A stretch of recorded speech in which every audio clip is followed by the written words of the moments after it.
Una po sa ating mga balita, anuman ang hamon, tuloy ang serbisyo ng gobyerno sa mga Pilipino.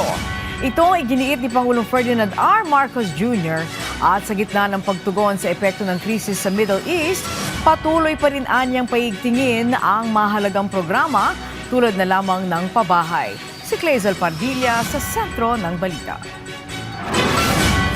Hindi natin hahayaang maparalisa ang serbisyong binibigay ng gobyerno, anuman ang problemang hinaharap. Tiniyak ni Pangulong Ferdinand R. Marcos Jr. ang walang patid na paghatid ng serbisyo sa gitna ng nararamdamang epekto ng krisis sa Middle East. Kabilang dito ang pagbibigay ng tulong pinansyal sa sektor ng transportasyon at agrikultura, paggawa ng mga kalye, hanggang sa pagtatayo ng mga silid-aralan at konstruksyon ng mga abot-kaya at disenteng pabahay. Kahit mabigat ang krisis natin sa enerhiya, ang trabaho ng gobyerno ay hindi maaaring doon lang tumigil. Patuloy ang paggawa ng mga kalye at daan, patuloy ang pangangalaga sa mga may sakit, sa mga estudyante. Hindi pwedeng huminto ang pagpuksa sa krimen.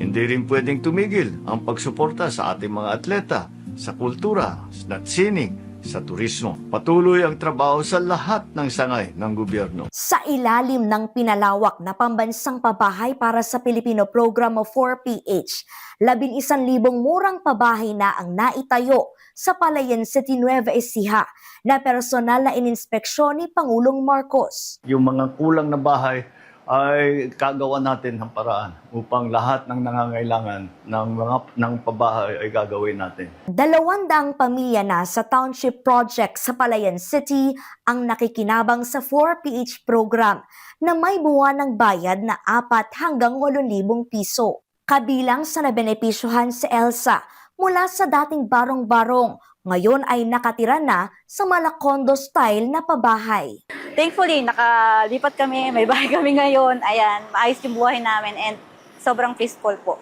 Patuloy din ang distribusyon ng libreng bigas sa ilalim ng Local Government Support Fund na ginawa sa Batangas City sa pangunguna ng Presidente. Bago yan, nagtungo rin ang Pangulo sa Pangasinan, Benguet at iba pang lugar para mamahagi ng tulong.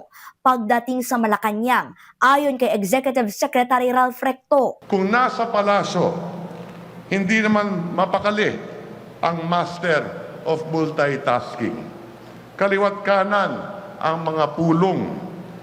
He reads the fine print of reports and the impact of big projects writ large. gaano man kalakas ang ingay sa politika at paninira, hindi anya nagpapaapekto ang Pangulo. This is a high-energy presidency of a healthy leader. Walang wheelchair, walang tungkod, at hindi uugod-ugod. Clazel Pardilla para sa Pambansang TV sa Bagong Pilipinas.